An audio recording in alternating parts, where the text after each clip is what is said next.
And the judge stops me in the middle of my examination. And she says, Mr. Eggleston, what is this number here? And at the time it was 87. It was 8,700, I think.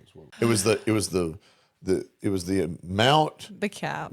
It was the cap for the statutory guidelines and child support that's promulgated by the legislature. They write it down, they put it in the book, and then they say, okay, this is it. This is how you apply the statutory guidelines apply up to this amount. How you start the math to do it. Yeah. She says, what is that number? And I looked up, and it was like a horse. I remember this. I'm looking around going, are you me? Like, is this, are you? I feel like you were still a baby lawyer. Yeah, and it's one of those things where they yes, ask you and you're like, you don't want to say, are you stupid? Am I being punked? Right. And I'm like, I look at it, I'm like, well, it's the cap, the statutory cap for child support. And she just blankly stares at me as if I'm supposed to say more. I'm like, from the legislature, and I'm like, I don't know what to say. And so it's in the book that you're getting for Christmas. And so then she's like, okay. And she's like, and all you can hear at this by the way, the entire case is math. And she's asking me.